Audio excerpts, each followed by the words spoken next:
사이나이 376. 여기에 보면은 여기 바로 얘기했듯이 창세기 41장 45절 46절에 보니까 요셉의 이름을 사브낫 바네아라고 하고 온 제사장 보디발의 딸 아스낫, 이런 얘기가 나왔다는 거죠. 이런 얘기가. 이 문자가 발견이 된 곳인데, 이게 이제 어디냐면은, 문자가 발견이 된 곳이 어디냐면은 여기 그 이 수컷이 있고, 여기에 이게 이제 그 시내 반도입니다. 여기 시내 반도예요. 여기가 이제 옛날, 지금 현재 시내산이 여기 있는 거고, 그 시내산에서 한 60km, 70km 떨어진 곳에서 거기에 이제 터크로이즈 광산이 있었어요. 노예들을 여기 광산에 보내가지고 터키석을 캐게끔 만들었어요. 이 구리와 터키석을 캐게 만들었다고. 여기에서 노예들이 새겨놓은 문자들이 다량으로 발견이 된 겁니다. 여기에서 노예들이 새겨놓은 문자들이 다량으로 발견이 됐어요. 이 지역을 뭐라고 부르냐면 세라빗 엘 카딤 지역이라고 부릅니다. 세라빗 엘 카딤 지역. 저는 이 지역을 꼭 가보고 싶어요. 세라빗 엘 카딤이라고. 아직 못 갔는데 여기에 가서 정말 아직까지도 이런 문자들이 그대로 있는지 하는 걸 좀 보고 싶은데, 상당히 위험한 지역이라고 그래요. 혼자 가기에 뭐 달리 위험한 게 아니라 뭐 교통편이 불편하고 여기를 잘 아는 사람이 없고 이래가지고 그렇다는데, 아무튼 그 지역에서 이런 것이 발견이 됐습니다. 와디 나삽이라는 지역인데, 요게 이제 사이나이 376으로 명명이 됐습니다. 이런 이 바위에서 이런 문자가 발견이 되는 거를 학자들이 이렇게 그 숫자를 붙인 거예요. 그래서 사이나이 376. 시내 반도에서 발견이 된다 그래서 사이나이라고 붙였고, 사이나이라는 것에 대한 그 이 어원, 왜 이름이 사이나이냐? 사이나이라는 이름이 붙여진 이것도 학설이 5개, 6개 정도가 있어요. 사이나이라는 이름의 뜻이 뭔가? 그다음에 근데 그 시내 반도, 지금 현재 시내산에 있는 것이 시내 반도라고 부르죠. 사이나이 버닌술라. 그 사이나이 버닌술라라는 그 이름은 거의 1900년도에 붙여진 이름이에요.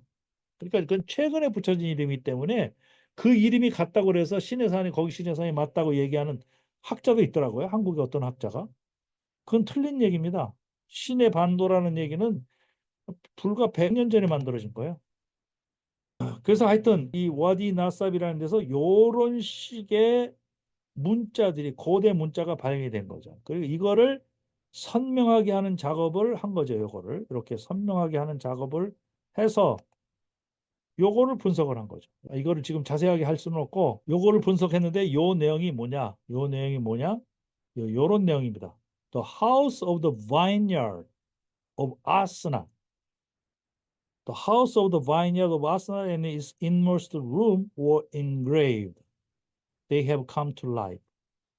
그러니까 여기 아스낫이라는 이름이 나와요. 아스낫이라는, 아까 얘기했죠. 아스낫. 그 보디베라의 딸, 요셉과 결혼한 딸 이름이 아스낫입니다. 이 아스낫의 이름이 나옵니다. 아스낫의 포도원의 지배, 아스나의 포도원의 지배, 그리고 제일 그 안쪽에 있는 방, 은밀한 방, 안쪽에 있는 방, 거기에 새겨져 있다. They have come to life. 생기를 불어넣어줬다. 살아나게 했다. 이런 뜻으로 이게 바로 더글라스 페트로비치가 이렇게 해석을 한 겁니다. 이거를. 여기 히브리어로, 요거 미준서에서 이제 자세하게 이게 설명을 하기도 하고 그랬는데, 지금은 그렇게 자세하게, 이것도 히브리어를 좀 아셔야 돼요. 이걸 자세하게 설명할 수는 없고, 그래서 이 성경에 있는 내용이 여기에 나와 있는 거예요. 그 얘기는 뭐냐? 증명이 되는 거죠. 이거 하나가 자체가 요셉의 이야기가 거기에 새겨져 있는 걸로 봐서 아주 훌륭한 증거가 되는 겁니다. 그 다음에 사이나이 376. 여기에 보면은 여기 바로 얘기했듯이 창세기 41장 45절 46절에 보니까 요셉의 이름을 사브낫 바네아라고 하고 온 제사장 보디발의 딸 아스낫, 이런 얘기가 나왔다는 거죠. 이런 얘기가. 이걸 학자들이 수세기 동안 다 해독하려고 그러는데, 어느 학자든 간에 이걸 성공적으로 다 해독한 사람이 없어요. 그걸 더글라스가 다 해독한 겁니다, 이거를. 그래서 람세스, 고센, 성경에 보면 람세스, 고센, 아바리스, 타니스 이런 얘기가 나옵니다. 여기 창세기 47장 4절에 보니까 고센이라는 얘기가 나와요. 고센 땅, 종들로 고센 땅에 살게 하소서. The land of Goshen. 창세기 47장 11절에 보니까 여기는 람셋이란 말이 나와요. The land of Ramses. 그들에게 줘 소유를 삼게 돼. 그러면 고센은 어디고 람셋은 어디냐? 아까 얘기했던 그 만프렛 비텍의 아케올로지 고고학적인 발굴에 힘입어서 파쿠스라는 여기가 고센이고 여기가 파이람세스로 돼 있는 여기가 람세스 지방이다라는 걸 알 수가 그게 알게 된 거예요. 이렇게 조금 떨어져 있죠. 조금 떨어져 있죠. 그렇지만 완전히 같은 지역은 아니죠. 조금 떨어져 있어. 근데 성경은 고센으로 하기도 하고 람세스로 얘기도 하기도 하고 그랬어요. 민수기 13장 22절에 보니까 소안이란 말이 나와요. 헤브론은 애굽 소안보다 7년 전에 세운 곳이다. 민수기에는 소안이라는 얘기가 나오는데 이 소안은 여기 타니스 지역을 보고 소안이라고 얘기를 합니다. 여기 타니스 지역을. 여기 타니스 지역을. 여기는 좀 떨어져 있죠. 지금 이집트에 가보면 타니스 지역은 갈 수가 있습니다.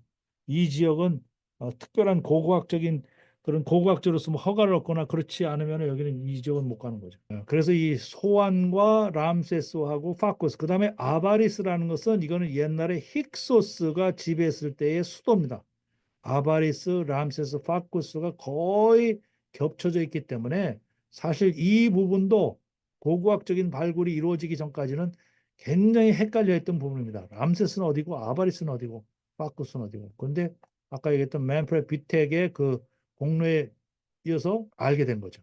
이게 나일 델타라고 부르죠. 나일 델타, 나일강으로 생긴 델타 지역이 이렇게 크게 형성이 된 거에 아까도 얘기했던 아바리스, 타니스 지역이 이제 이렇게 있는 거죠.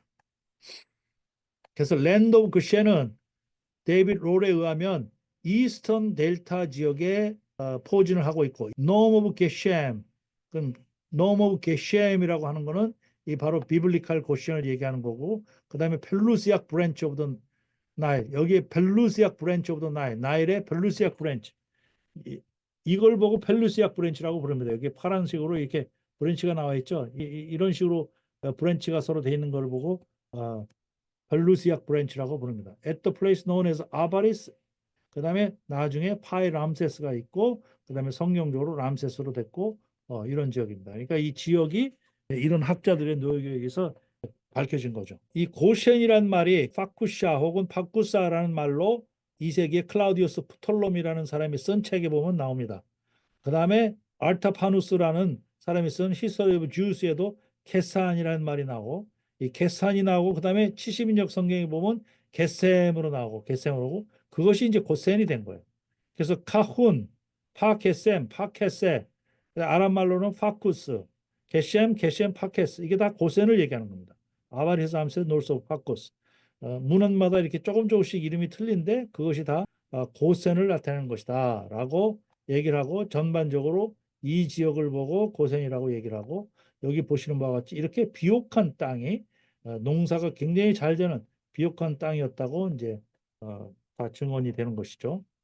이 맨프레 비텍이 이제 발굴한 이 지역입니다. 이게 바로 텔엘 다바라는 지역에서 이 고고학적인 발굴이 이루어졌고 이분도 지금 거의 한 92세, 93세 됐는데 이런 분들이 이제 한 세기를 장식을 하고 참 늙어가지고 이제 죽을 날들이 얼마 안 남지 않다는 게 참 슬프죠. 이런 분들 좀 오래 살아가지고 이런 학문적인 것들을 좀 다 하면 좋겠는데 아까 브라이언트 우드도 지금 90세고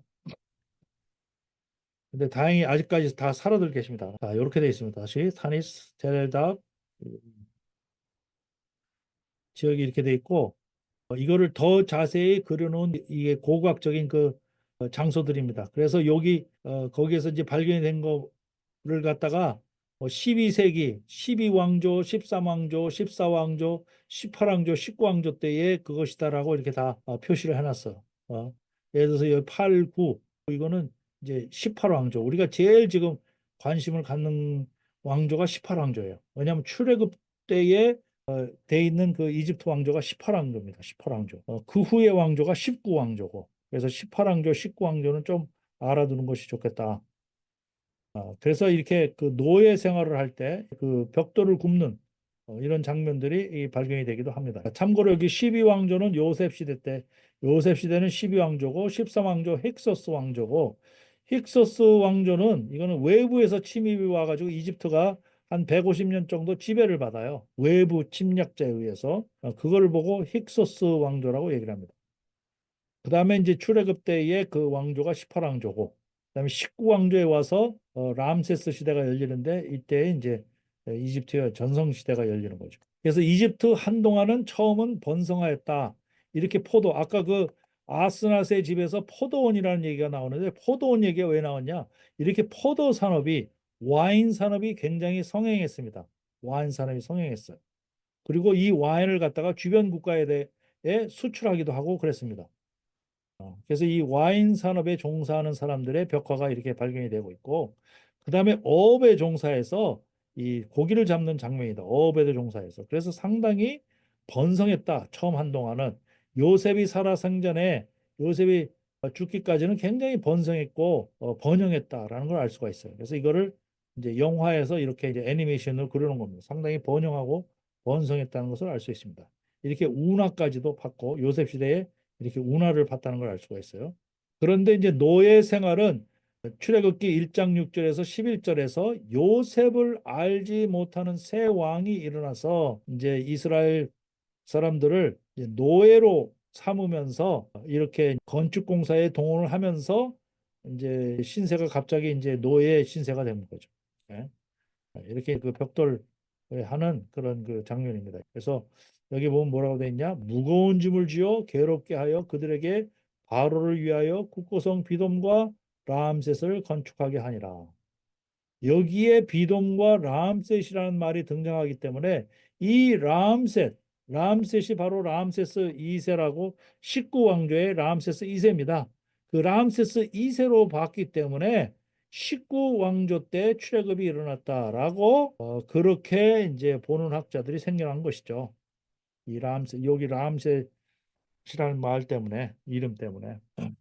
그래서 이게 12왕조 때 일어난 일입니다. 상당히 이름이 어려운데 세누세렛 3세와 아메넴헷 3세가 공동 섭취했을 때, 공동 섭정했을 때 세누세렛 3세와 아메넴헷 3세가 섭정했을 당시가 이때가 바로 요셉 시대입니다. 요셉이 갔을 때가 요 시대입니다. 그래서 요 시대 때에 아까 얘기했던 총리도 되고 풍년도 생기고 기근도 생기고 요셉의 식구가 고센으로 오고 이런 얘기들이 요 시대에 다 생겨난 것입니다. 이거는 학자들마다 거의 일치합니다.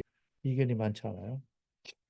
그래서 그 연도를 갖다가 데이빗 롤은 이렇게 그 이 천문학적인 그 계산을 통해서 연도를 측정하기도 합니다. 이게 학자들이 정말 별의별 걸 다 하는데 이렇게 천문학적인 그 내용을 가지고 연도 측정을 합니다. 예, 이렇게 컴퓨터의 도움을 빌어 가지고 이렇게 이제 천문학적으로 측정을 하는데 요즘에는 이제 이런 것들을 AI의 도움을 얻으면 훨씬 더 정확하게 알지 않을까 하는 그런 생각이 들어요.